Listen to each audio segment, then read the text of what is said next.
This news that come out of this week is probably one of the biggest news that a lot of people's talking about is it's almost news that I don't even want to believe was that Daniel Bryan is not going to be getting his return date of the Royal Rumble as thought. Basically, if you go back to August, it was around SummerSlam time. The talk of the town was that Daniel Bryan was going to be getting Tommy John surgery.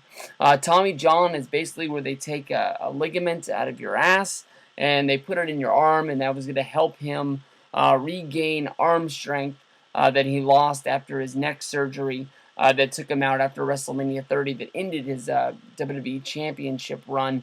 Something that he'd been working so hard on since he came into the WWE in 2010 to finally reach the top of the mountain at WrestleMania 30, beating Batista, Triple H, and Randy Orton all in the same night. And he went on. He had the small feud with Kane, which was supposed to keep going. Um, that was supposed to lead to a oh man, what kind of a match were they gonna have? I can't remember. It was gonna be good though. I can tell you that much. I was really surprised when they came out and said with that stipulation of that next match. And of course, they did the Extreme Rules match. That was where Bryan, hit Kane, and Kane went through the flaming table, and then they were going to come back and do something crazy, and they took it off the one show because he was hurt, but thought he would be able to wrestle the next, so they sort of announced it for that one. But man, it just sucks because in August he was going to go in and he was going to have this surgery, but the doctors came out. The doctors said, "Hey, Bryan, I don't think you need this surgery. I think you're going to be all right. Let's just have you rest up. Do a little bit of rehab." But now they're saying that it's not getting better. Basically, you should have done the surgery before. That was what Bryan wanted to do, but he sort of listened to the doctor's advice, and doctors aren't always 100% right all the time. Daniel Bryan is one of the biggest stars in WWE, and every moment that he's gone, I'm sure he or anybody else in the world has to wonder, just like a lot of wrestlers do. When you watch a lot of shoot interviews, when wrestlers talk about getting injured, they want to come back sooner than later.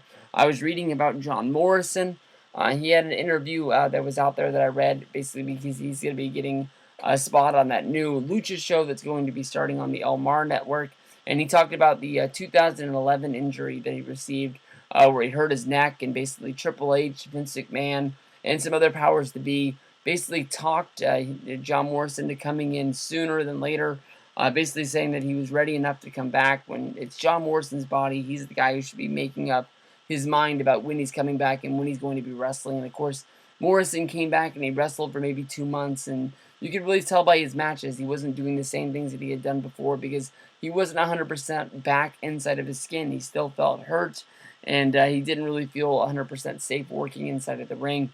But Bryan's got to be wondering, are people going to remember the huge run that he had from the Royal? Even it was longer than that, but I mean, basically, it blew up 100 times bigger than it was before at the Royal Rumble. At the Royal Rumble, fans that had been noticing him were definitely able to convince other fans that hadn't been noticing what was going on with Daniel Bryan.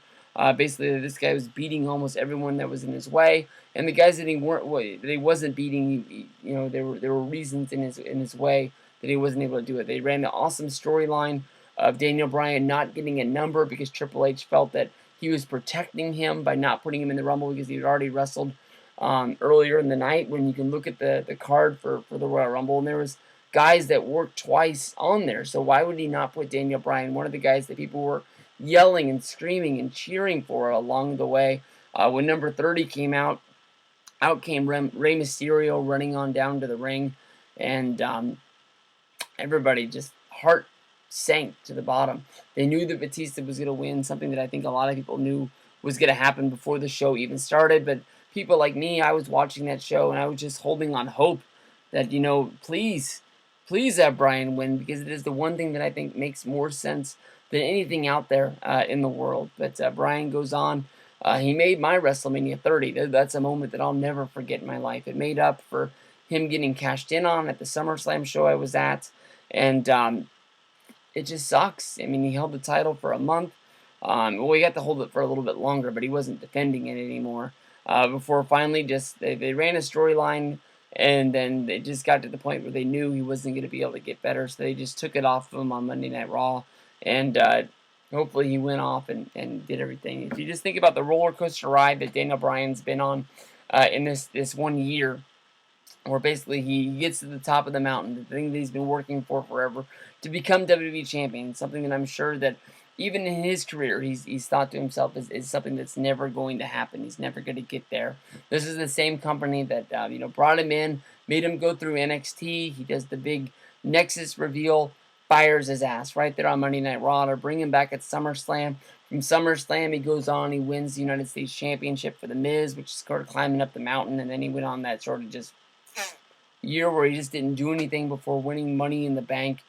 Even when he had the Money in the Bank briefcase, he just wasn't going anywhere. Out of the middle of nowhere, cashes in on Big Show, becomes the champion, goes to WrestleMania, nosedive. 18-second match, gets kicked in the face by Sheamus, loses it, and then just that roller coaster just kept creeping up. I mean, it wasn't on the steepest climb in the world. We've seen other guys just and it was constant to the point where he got to the top of that mountain. And of course, from there, he wins the championship. I believe that the order is he gets married to Bree. He takes a week off. He comes back. His dad died on Monday, so he had to basically hot shot an angle where he leaves Raw to get to his father's funeral. And he comes back, and we find out that he's hurt. I mean, it's just all over the place. It's just crazy. I really feel for him. I mean, he's one of my favorite guys that's out there. It's definitely the year of 2014 for Daniel Bryan is one that's going to go down. I mean, he honestly could write a book, or they can make a documentary DVD about what's been going down. But your heart has to go out to Daniel Bryan. Let's get this guy back as soon as possible. They're saying that he's going to have this Tommy John surgery.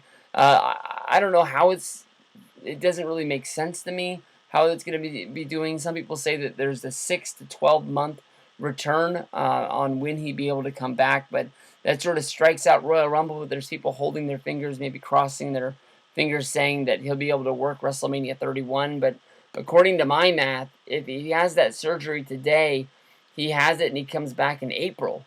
The only problem is that WrestleMania is in March. So I'm not 100% sure how they're getting him back in that time. But I don't know, man. It sucks. I feel for him. I thank everybody for listening to the STS Radio this week. We'll be back next